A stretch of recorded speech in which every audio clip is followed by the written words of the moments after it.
trazendo até você mais um pouco do legado original de Yeshua HaMashiach. Hoje em dia tem crescido bastante o número de pessoas interessadas em Yeshua HaMashiach.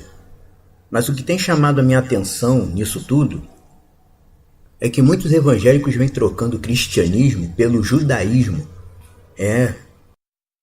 Sabemos que Yeshua era um homem judeu, nasceu como judeu, viveu como judeu, foi circuncidado na carne, frequentava sinagoga, conhecia e respeitava a Torá, a lei de Deus, e foi registrado inclusive como judeu.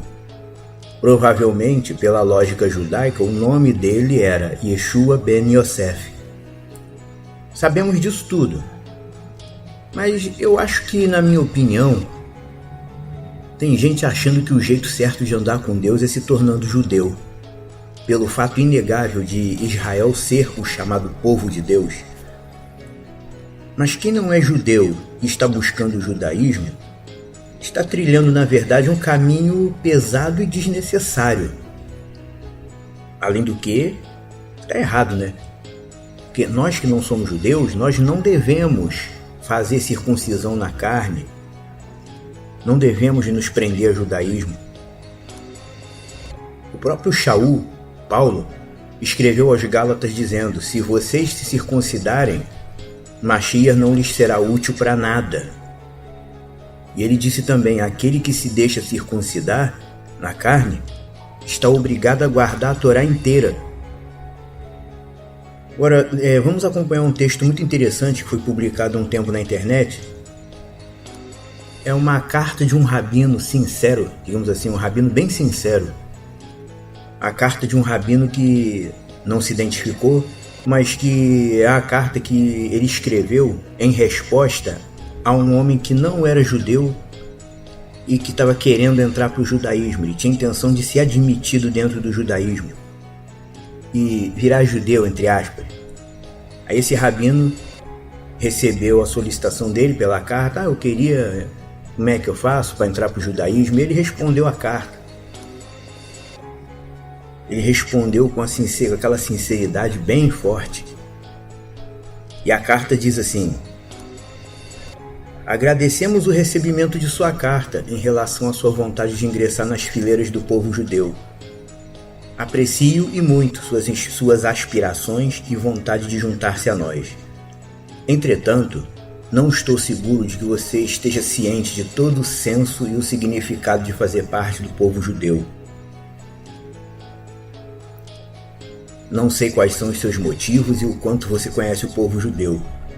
Pode ser que, após ler estas linhas, venha a considerar tudo de maneira diferente e pondere se realmente valeria a pena. Saiba que o povo judeu é um povo sofrido e agonizado por perseguições há milhares de anos. Por anos e anos sofremos e fomos queimados vivos nas fogueiras da Inquisição, fomos esquartejados durante os pogroms na Europa e mais recentemente 6 milhões de judeus foram assassinados pelos nazistas somente porque eram judeus. Muitos de nós que nasceram e cresceram como judeus não aguentaram tamanha sina e acabaram por se afastar do povo e mudar de fé. Hoje, em sua situação como cidadão deste país e do mundo, você não tem quaisquer inimigos nem pessoas que desejem teu mal. O mundo todo está aberto para você. Você está seguro de que quer se colocar em problemas dessa natureza? Está ciente do que significa ser e viver como judeu? Não sei com que tipo de judeus você se deparou no decorrer de sua vida, mas você precisa saber que, para se tornar um judeu, você deve aceitar para si de maneira plena a fé e os mandamentos da religião judaica. E esta religião é difícil e limita em muito as liberdades individuais. A religião judaica nos obriga a cumprir 613 mandamentos que até para nós judeus são difíceis. Vou te dar alguns exemplos, diz na carta. Durante um dia inteiro por semana, temos de nos abster de qualquer trabalho criativo, e isto inclui não andar de carro e não operar quaisquer aparelhos elétricos. Você terá que subir de escadas, caso more em prédio. Não poderá acender a luz e nem cozinhar. No tocante aos alimentos, há somente um tipo de alimento que a Torá permite, que são chamados alimentos kasher. Você terá que abdicar de muitos pratos com os quais se delicia hoje e mudar a maneira como cozinha. Terá de ter pratos, panelas e talheres separados para alimentos de carne e para alimentos que incluem leites e derivados. Terá de comprar utensílios novos para sua cozinha e somente alimentos kasher, que são muito mais caros do que os que não são kasher. Não poderá frequentar os restaurantes a que está habituado e nem poderá fazer uma refeição com sua própria família, se eles não forem judeus. A vestimenta que a Torá obriga o judeu limita muito, principalmente as mulheres. Em geral, as mulheres têm de trocar todo o seu guarda-roupa, pois a Torá obriga a mulher a usar saia abaixo do joelho, camisa fechada com mangas longas, e as mulheres casadas têm que cobrir a cabeça. Você não poderá mais ir na praia, onde haja banho de homens e mulheres com trajes impróprios. O homem judeu tem que comparecer à sinagoga 3 vezes por dia, 7 dias da semana. As orações são por vezes demoradas, principalmente durante os sábados e feriados judaicos. No que tange à vida conjugal, todo o contato físico entre cônjuges está proibido por quase 2 semanas ao mês. De tudo que está escrito acima, especifiquei somente umas poucas obrigações dos 613 mandamentos que obrigam o judeu. Desta maneira, você pode constatar por si mesmo que para ser um judeu terá que estudar com afinco os mandamentos a que somos obrigados, assim como os princípios da fé judaica. A Gerut, quer dizer, a conversão de estrangeiro para o judaísmo. O Gerut não é algo fácil, nem da noite para o dia. Não existe Gerut instantânea. Você terá que dedicar muitas horas por semana durante meses a fio para estudar todos os pormenores da fé judaica e de nossas obrigações para com Deus. Se na sua região não houver uma sinagoga autêntica, terá de mudar de bairro para poder ficar perto de uma. Terá que gastar somas substanciais com artigos religiosos judaicos, como livros, mezuzot, kasher, tzitzit e tefilim. E somente após pelo menos 1 ano, se dedicando totalmente ao estudo do judaísmo e à prática condizente dos mandamentos da Torá, você se achará em condições de se colocar à frente da Comissão Rabínica de São Paulo para conversões. Se esta comissão achar que você está apto para a conversão, terá de viajar para Israel, centro e coração da nação judaica, para efetivar o processo que fará de você um judeu. Neste ponto, sinto-me obrigado a te alertar que durante o percurso você poderá se deparar com mentirosos e enganadores, reformistas, conservadores, liberais e afins, que ludibriam as pessoas fazendo-se passar por rabinos, e talvez te ofereçam uma outra forma de se converter. É bom que você saiba que o Rabinato Central de Israel, hoje a autoridade judaica máxima no mundo, não reconhecerá estas conversões, entre aspas, e você terá gasto seu tempo e seu dinheiro à toa, pois não será considerado judeu. E é importante que você saiba que ser judeu não é somente um privilégio, mas incorre em muitas obrigações. Tome o exemplo do Shabat. Se hoje você se ver incapaz de cumprir o Shabat em todas as suas nuances, não sofrerá nenhuma admoestação ou castigo dos céus. Mas como judeu, apesar de ser premiado por cuidar o Shabat, se violar suas leis ao menos uma vez e da maneira mais leviana, poderá ser castigado por um tribunal rabínico e até punido com a morte por Deus. Pegue ainda o exemplo da comida. Se após a conversão ao judaísmo você comer carne não kasher, será punido por Deus. Existem casos em que se a pessoa comer algo proibido, sua alma será cortada deste mundo e do mundo vindouro. Será que vale a pena você tomar esse risco para si? Como já dissemos, o judeu tem a possibilidade de ser premiado ou castigado por cumprir ou não os mandamentos da Torá. Mas você precisa saber que, mesmo não sendo um judeu, você pode ser premiado ou castigado por cumprir certos mandamentos. Daí, esse foi o conteúdo da tal carta.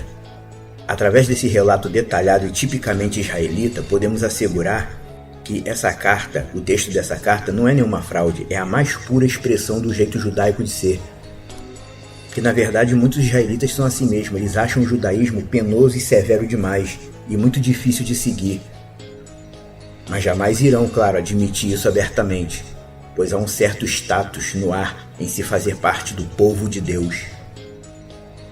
Eles têm sofrido tudo quanto é tipo de perseguição ao redor do mundo ao longo dos anos, das épocas, têm sido discriminados e continuam assim, e continuam vivendo assim, e continuam sendo israelitas.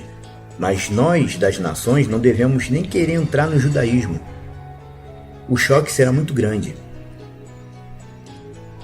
Uma coisa que eu reparo nessa carta é que tudo que o Rabino cita na carta, quando ele escreve para o gentio, ele dizendo que a Torá obriga isso, a Torá obriga aquilo, a Torá obriga isso e a Torá obriga aquilo. A Torá obriga a mulher a fazer assim, a Torá obriga o homem a fazer assim. Não é a Torá que obriga, é o judaísmo que obriga. Porque para os judeus, Torá e judaísmo é a mesma coisa, mas na prática, judaísmo é uma coisa e Torá é outra. O judaísmo é a religião fundamentada na Torá. A Torá é a lei de Deus. Que é lei de Deus, é lei para todos os que servem a Deus. O judaísmo é a religião fundamentada com base na Torá e que tem mais os acréscimos que os homens colocaram. A Halahá, Mishnah, Gemara, Shulchan Aruch e todos os outros acréscimos que eles colocaram. Então, existe uma diferença entre Torá e judaísmo. A Torá é a lei de Deus. Quem está em Yeshua HaMashiach também tem compromisso com a Torá. Só que como a gente vê na Bíblia, Mashiach interpreta a Torá diferente do judaísmo. Para Mashiach, a Torá é essencialmente o quê? Os 10 dizeres, que as pessoas chamam de 10 mandamentos. Torá para Mashiach é essencialmente os 10 dizeres. E para os judeus não. Para os judeus eles inventaram que são 613 mandamentos, sendo que, na verdade, ninguém cumpre 613 mandamentos, porque, convenhamos, desses 613 preceitos que eles chamam de mandamentos, alguns são para mulheres, alguns são para sacerdotes, alguns são para levitas. Então ninguém cumpre os 613 mandamentos. Um homem não vai cumprir um mandamento que é para mulher, um homem comum não vai cumprir um mandamento que é para sacerdote ou para levita. Então, é tudo muito genérico. E outra coisa, outro motivo pelo qual nós que não somos judeus não devemos nem tentar entrar no judaísmo. Para nós do Ocidente, nós que somos ocidentais, o texto sagrado é a Bíblia. O escrito que importa e tem valor para aprender sobre Deus é o quê? É a Bíblia. No cristianismo é só a Bíblia. Mas se você se tornar judeu, se você virar seguidor de judaísmo, além do Tanar, eles chamam a Bíblia de Tanar. Além do Tanar, vai se deparar com Talmud, Zohar, Midrash Rabbah, Targum, Mishnah, Gemara, Tanya. E em alguns casos também os escritos da Kabbalah, chamam de Kabbalah, e os escritos do Chabad, do Rebbe de Lubavitch. E um detalhe, esses livros que eu citei não são textos sagrados, não. Textos inspirados, não. Na prática, eles são manuais de interpretação. Ou seja, além de tudo que o Rabino falou na carta para o gentio, o judeu não é nem livre para usar o próprio entendimento dele. Em termos de judaísmo, você como seguidor de judaísmo, você tem que saber o que o Rabino ensina e você tem que conhecer o que o Rabino te diz. O judeu não é livre para interpretar a Torá como ele quer. O judeu segue como o Rabino ensina, e ponto final. Porque em Israel tem essa coisa cultural, o Rabino falou assim, é assim. Você nem deve nem contestar. Um bom motivo pelo qual nós que estamos em Yeshua não devemos nem tentar entrar para o judaísmo. Muitos judeus reverenciam o Rabino de um modo extremo. Alguns judeus não compram nem vendem nada sem pedir a opinião do Rabino, sem pedir a bênção dele. Alguns judeus até se ajoelham e beijam a mão do Rabino quando encontram com ele em algum lugar. E você que não é judeu de nascimento, se entrar para esse meio, você vai estranhar muito isso. Talvez nunca se acostume. E mais, aqueles acessórios que os judeus usam, kippá, talit, mezuzá, tefilim, esses são acessórios que vieram posteriormente. No judaísmo do primeiro século não existia nada disso. Isso tudo foi criado depois, porque dentro do judaísmo ainda tem esse problema. A maioria dos judeus convencionais, eles não gostam de Yeshua. Então, o judaísmo do segundo e terceiro século em diante criou um monte de coisas apenas com o intuito de se destacarem totalmente. Ou seja, vamos fazer isso, isso, isso para mostrar que nós não temos ligação nenhuma com esse Messias falso. É como eles pensavam. Isso é um fato. Nós do Ocidente gostamos de Yeshua. Digo, até pelo fato de que os ocidentais chamam Yeshua de Jesus. O simples fato de chamar Yeshua de Jesus já mostra que a pessoa não conhece muito sobre ele. Porque Jesus Cristo é um perfil diferenciado do que Yeshua realmente é. Esses acessórios que eu citei, o kippá, que é aquele tipo um chapeuzinho que fica no alto da cabeça, talit, que é aquele manto branco e azul, mezuzá, que é um troço que fica na porta, esses símbolos foram introduzidos posteriormente na cultura religiosa judaica porque eles queriam cortar qualquer semelhança, qualquer similaridade com o que Yeshua fez e ensinou enquanto estava no mundo.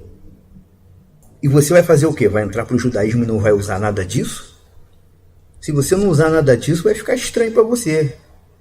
Não posso nem dizer que você vai só ficar mal visto. Se você entrar para o judaísmo e tentar não usar essas coisas, vão te obrigar a usar, sob o pretexto de que você será punido por Deus porque não está obedecendo à Torá.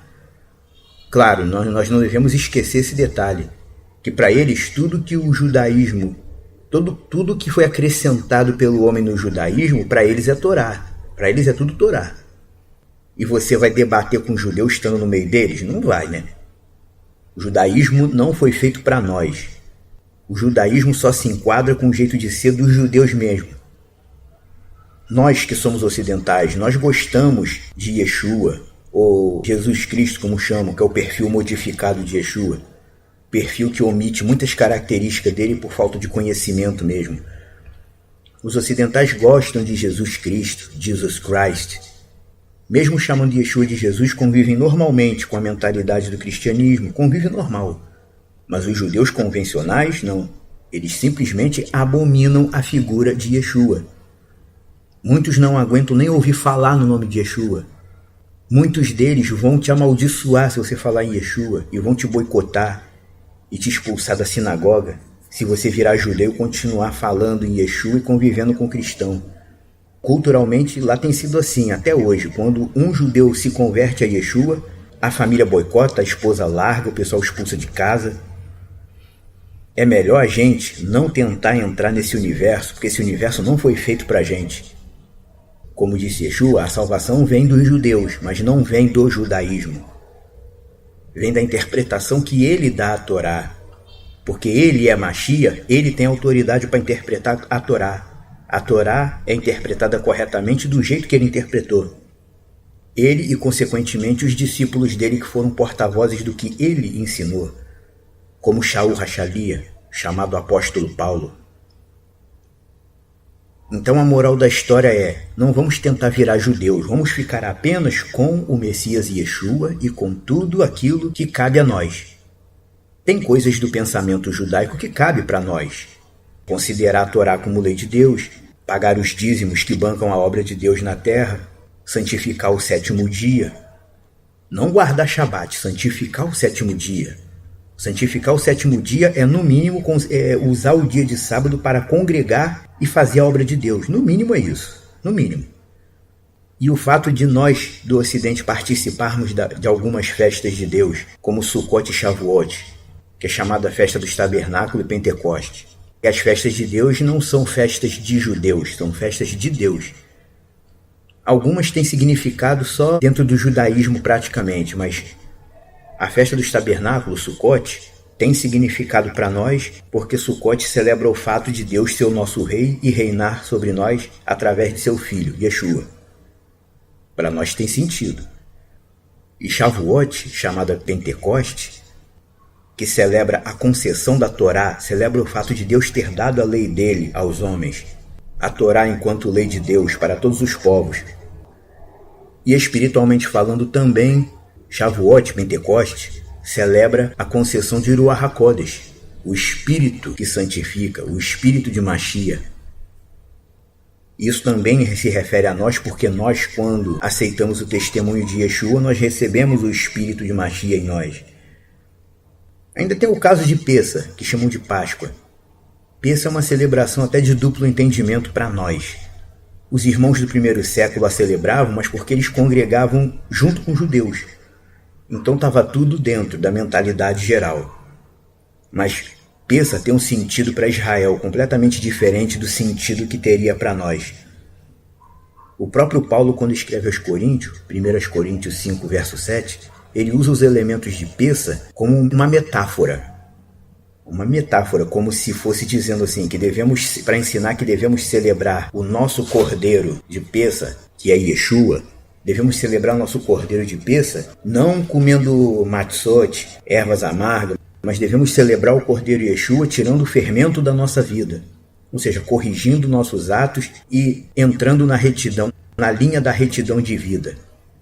Como diz na tradução bíblica, devemos celebrar com os pães asmos da sinceridade, da justiça, coisas assim. Ou seja, até o sentido de Pessa para nós fica um pouco diferente espiritualmente. Nós que estamos em Yeshua HaMashiach, o nosso modo de vida não deve se espelhar no modo de vida atual dos judeus. Até porque o próprio judaísmo que eles vivem hoje está diferente do judaísmo do primeiro século. O judaísmo da época de quando Yeshua estava na terra como humano. O judaísmo naquela época era diferente de hoje em dia, totalmente diferente. Portanto, se é para nós nos espelharmos em alguma logística judaica, vamos nos espelhar de fato em que os judeus procuram viver como seus rabinos instruem. Então, nosso rabino, tecnicamente falando, é quem? É Shaul, Paulo, aquele que Yeshua comissionou e enviou para ensinar a lei de Deus às nações. Então, o nosso rabino, o nosso mestre, mais diretamente falando, é Paulo, que veio e foi enviado por Yeshua para pregar e ensinar para as nações. Ele, judeu legítimo, conhecedor de Yeshua, conhecedor do judaísmo, conhecedor da Torá, ele fez o que Yeshua mandou. Ele pregou salvação sem religião, ensinou salvação sem judaísmo, e ele nos instruiu como aos coríntios. O sacrifício que você deve oferecer a Deus é a sua disposição pessoal em se adequar ao que ele ensinou. A palavra sacrifício na Bíblia é uma tradução de conveniência. Zevar não significa sacrifício, significa abate. Mas pegando o gancho da metáfora que tem hoje em dia, na cabeça do brasileiro, o único sacrifício que Deus quer de você é o sacrifício de você se adequar ao que ele ensinou, ao que ele deixou para você e para mim. Fazendo assim, nós não erraremos de bobeira. Acesse a página do nosso ministério www.projetoreina.tumblr.com projetoreina.tumblr.com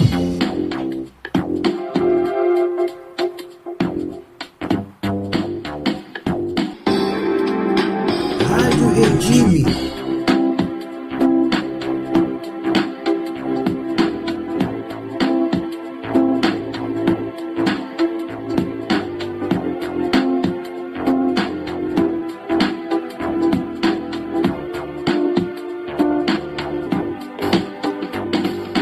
Só existe um intermediário entre o homem e Deus, Yeshua HaMashiach, glória viva de Deus, gerado em corpo humano. Ele existia junto a Deus na forma de Elohim, mas se tornou humano para nos entender na dor da própria carne. Sim, ele te conhece desde o esboço original. Quando o embrião era semente, a alma era trançada na energia da palavra de criação. Quando os filhos se apresentavam diante dele, se preparando para nascer aqui. Só existe um objetivo que é totalmente claro entre o homem e Deus. Você foi colocado nesse mundo para espelhar a glória de viver para Ele. Ele é um com o Filho, é soberano e vai reinar aqui. Seremos reino dele e sacerdote seu. Sim, ele te conhece desde o esboço original.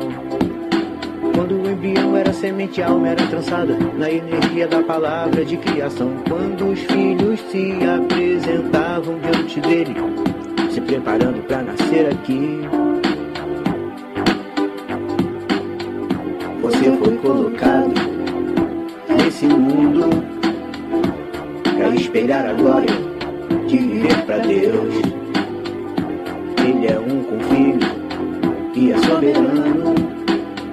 Seremos reino dele e sacerdócio seu. Só existe um intermediário entre o homem e Deus. Yeshua HaMashiach, glória viva de Deus, gerado em corpo humano. Ele existia junto a Deus na forma de Elohim, mas se tornou humano para nos entender na dor da própria carne. Sim, ele te conhece desde o esboço original. Quando o embrião era semente, a alma era trançada na energia da palavra de criação. Quando os filhos se apresentavam diante dele, se preparando para nascer aqui. Só existe um objetivo que é totalmente claro entre o homem e Deus. Você foi colocado nesse mundo para espelhar a glória de viver para Ele. Ele é um com o Filho, é soberano e vai reinar aqui. Seremos reino dele e sacerdotes seus. Sim, ele te conhece desde o esboço original. Quando o embrião era semente, a alma era trançada na energia da palavra de criação. Quando os filhos se apresentavam diante dele, se preparando para nascer aqui. Então, você foi colocado nesse mundo para espelhar a glória de viver para Deus. Ele é um com o Filho e é soberano. Seremos reino dele e sacerdote seu. Você foi colocado nesse mundo para espelhar a glória de viver para Deus.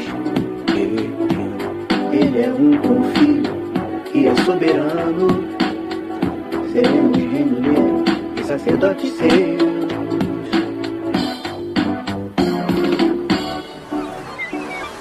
Rádio Redime.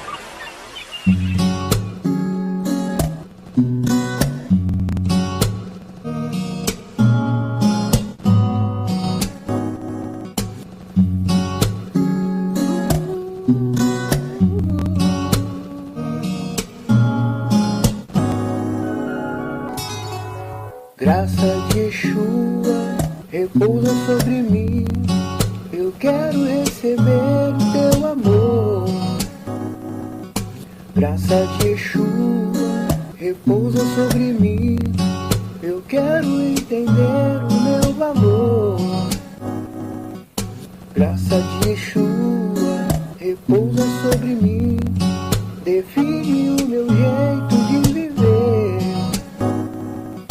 Graça de Yeshua repousa sobre mim.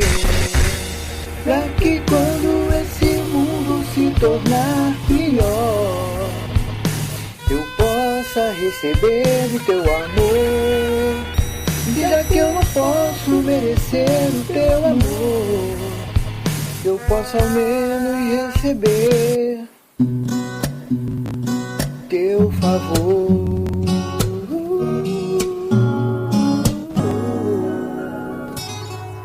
Graça de Yeshua repousa sobre mim. Adequa o meu jeito de viver. Graça de Yeshua repousa sobre mim. Me ajuda a caminhar e vencer.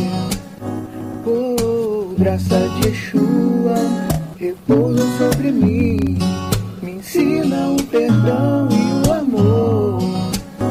Oh, graça de Yeshua repousa sobre mim, pra que quando o ser humano se tornar pior, eu possa receber do teu amor, já que eu não posso merecer o teu amor, que eu possa ao menos receber